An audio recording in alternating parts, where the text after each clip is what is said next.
te falando do Nordeste. Eu tô te falando de Riachuelo, 1960, velho. E uma família muito pobre. Que não tem instrução, que tem uma pouquíssima instrução. Pra você ter uma ideia, pô, eu também nunca falei isso. Pra você ter uma ideia, Arruda, eu tenho tios analfabetos, pô. Eu tenho tia que não sabe ler. Nossa. Não é da minha família, não, é irmã da minha mãe. Então são muitos tios, são muitos primos, no Nordeste, aquele negócio todo.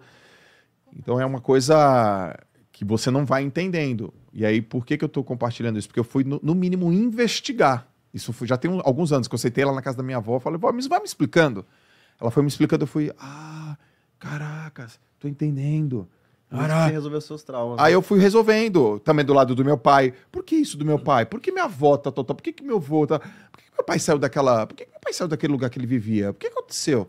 Não, porque teu pai era pescador, foi confundido com bandido. Meu pai foi confundido com bandido. Ele teve que sair fugido, porque os caras queriam matar ele, porque ele é preto. Tá ligado? Esse negócio muito doido? Então, você vai investigando, e eu não sou de uma época, meus pais não eram de uma época que é hoje, assim, do pai que senta e troca aquela ideia. Não era assim. Era assim, faz isso aí, moleque, por quê? Porque eu tô mandando. Não tinha senta aqui, filho, que eu vou te explicar. O jeito de explicar era agindo, mostrando e no exemplo. Então, eu me vejo hoje conversando aqui com você, nós dois, com uma ferramenta dessa chamada internet, um canhão de explicação, para explicar para as pessoas que talvez elas estejam sofrendo pra caramba há muito tempo por uma coisa que elas poderiam entender nessas 3 coisinhas que você falou aí. Viu como o teu trabalho é... Cara, o teu negócio forte, né? Nossa senhora, cara. O teu negócio é muito poderoso, velho. O teu negócio é muito poderoso, velho. Muito poderoso.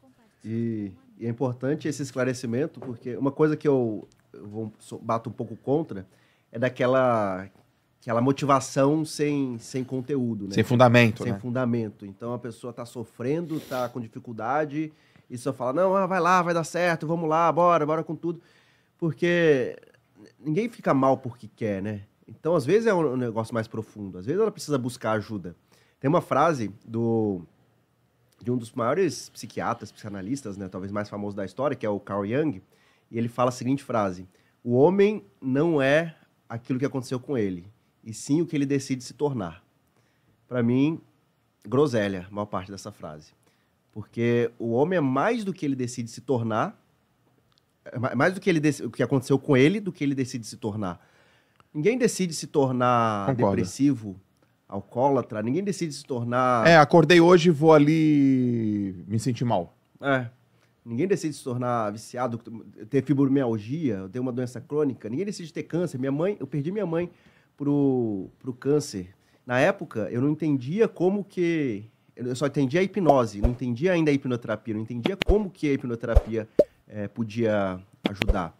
E até em casos como esse pode ajudar, né? Porque o que acontece? O que é o câncer, né? De uma forma bem leiga, assim, da forma que eu aprendo com os médicos que são formados hoje com a gente. O câncer inicia com uma célula que tem, por algum motivo, o DNA alterado.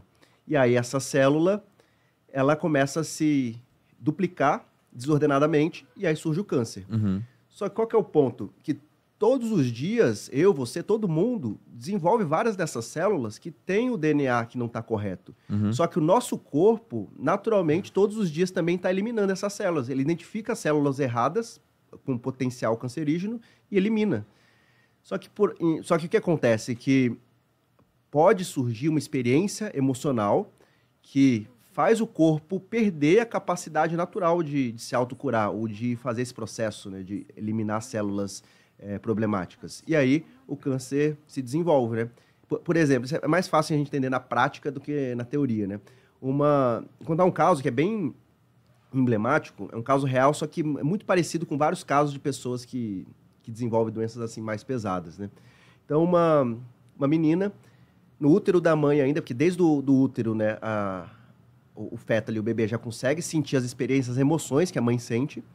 Então, quando ela nasce, quando a mãe descobre que está grávida, os pais começam a brigar por questões financeiras, não sabe como vai fazer. Ela é fruto de uma gravidez inesperada. E por conta disso, a mãe decide abortar.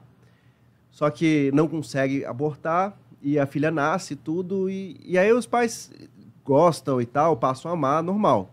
Só que aquela experiência ali ficou na mente dela, gravada na mente dela, do subconsciente. E aí depois essa criança se torna adolescente, tem um primeiro namoradinho ali, é apaixonada por ele, e aí um dia chega na escola, vê ele com a melhor amiga dela. E aí naquele momento ela se sente também um lixo, né? Tipo, não tem valor nenhum. Ela cresce, se torna adulta, tem uma família, tem um marido, e aí um dia briga com o marido fica muito nervoso, o marido sai de casa ali para esfriar a cabeça, e nisso que ele sai de casa, ele sofre um acidente e morre. Então esse é um caso que essa mulher passou por 3 experiências. E o que a mente subconsciente entende, né? A mente não é racional, a nossa mente subconsciente. Ela simplesmente coloca as coisas em caixinhas. Então a mente entende o seguinte, poxa, a pessoa que mais deveria me amar, minha mãe, ela queria tirar a minha própria vida, ela queria me deixar para trás. Segunda experiência, a pessoa que eu amava mostrou que eu não tenho valor, me trocou pela pessoa que eu confiava também, que era minha amiga. E agora eu adulto, eu tenho um amor da minha vida, que é o meu marido, e por conta de mim, a gente brigou, por minha causa, ele sai de casa e morre, a mente entende que foi a causa dela. Então, o que está acontecendo? Eu coloco em risco as pessoas que eu amo. Então, quando tem essas experiências, a mente, por uma proteção, né, entre aspas, quer proteger a pessoa de machucar as pessoas que ela ama. Num caso normal, na maioria das pessoas, desenvolveria o quê? Uma depressão, uma ideação suicida. Para, se eu não estou vivo, pelo menos as pessoas que eu amo vão estar melhor sem mim. Só que essa pessoa, especificamente, ela tinha uma crença religiosa muito forte. Ela nunca pensaria em tirar a própria vida e tal. E aí, o que a mente faz?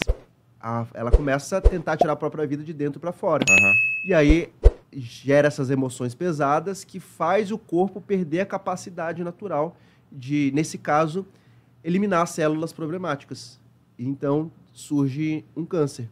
Então, assim que a nossa mente funciona, né? Tá tudo interligado. Então, toda doença que a gente tem, de alguma forma ou de outra, é influenciada pela nossa mente, né? Na verdade, a gente precisa de 3 coisas para desenvolver uma doença crônica, uma doença recorrente, uma doença mais pesada, autoimune. A gente precisa do que todo mundo sabe, né? Que é o ambiente estressante. O ambiente inclui as emoções que você sente, o estresse que você passa, a forma como você se alimenta, exercício físico, tudo isso, o seu estilo de vida em geral é o ambiente. A primeira coisa. Segunda coisa, uma predisposição genética, que a gente nasce sim com uma tendência maior ou menor para desenvolver certas coisas, certas doenças, só como o próprio nome diz, é uma predisposição, isso não é um destino. E a terceira coisa é um gatilho emocional, que a medicina está cada vez mais olhando para isso, né? Que é nesse caso desse exemplo do câncer, que pode surgir um gatilho onde o corpo perde a capacidade natural de se autocurar. Porque não faz sentido, se a gente nasce perfeito, não faz sentido o corpo se atacar, o corpo não conseguir se autocurar.